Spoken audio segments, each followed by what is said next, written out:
All right, welcome back. It is 8:38 on your Sunday. We got, what, 4 or 5 days till Valentine's Day. So how to meet the special someone for Valentine's Day or beyond. We brought in Stef Safran, who used to work on the dating game and now has her own matchmaking service here in Chicago called Stef and the City. Welcome to you.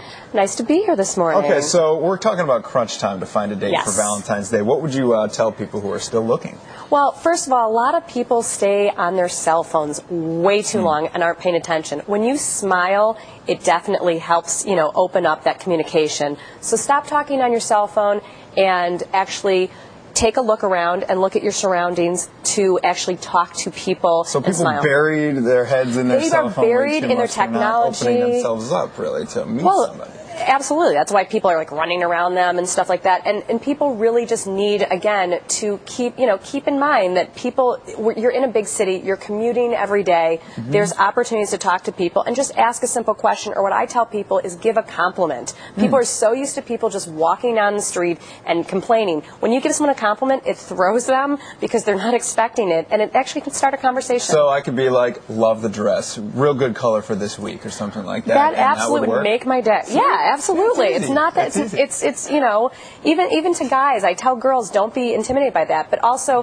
what I tell people too is when you do find somebody, if they're not at 100%, use the 80% rule. If they're 80% of what you're looking for, just give it a chance, because a lot of people tell me, well, the person I met wasn't particularly my type in some way. Maybe they don't like facial hair and he had facial hair. That can come off. Right. Maybe someone's 10 or 15 pounds overweight. That can come off too. Maybe you're a runner and they're not a runner, but people tend to adapt other people's habits when they spend time together. And none of us are 100% perfect. We all have our 20% worth of flaws, right? So that's an important thing for people to keep in mind. Now, we're also talking about gifts, okay, in anticipation of this Valentine's Day. Now, I know that, sometimes less can be more. You don't want to overwhelm someone with too nice or too expensive of a gift, especially if you first started dating. So you brought in some ideas for us. For both the ladies and the men, because we always know men are not the easiest to shop for. What we have starting is what's called a magnet tie.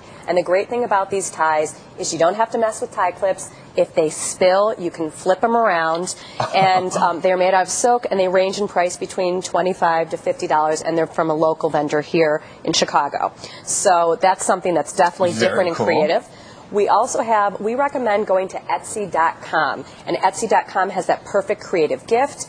And what we have today is a local Chicago vendor as well, JoJo and Sophia, and they have these pocket tie squares. Those are really, really nice, the stitching and the detail there. What do these run? These run also, the prices vary on things, but under $50.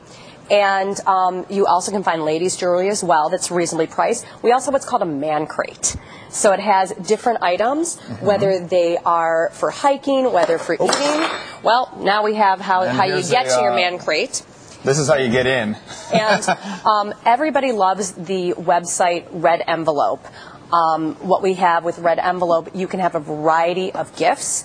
And we have today a heart bottle opener that works for guys or girls. And we have personalized constellation pillows. And both these gifts range under the $50 range, but they have so many gifts you can look at. And that way people don't feel that you just have to get jewelry. Right. You don't need to hit Tiffany's this week. You can do some of this stuff that's just a lot less expensive. Absolutely. And it makes people feel comfortable because it doesn't always have to be romantic to be a nice gift. Absolutely. Okay, Stef Safran from Stef in the City. Very nice to see you. Thanks for coming in, and happy Valentine's Day week to you. You too. Okay, Kim, you got some good ideas for your special someone?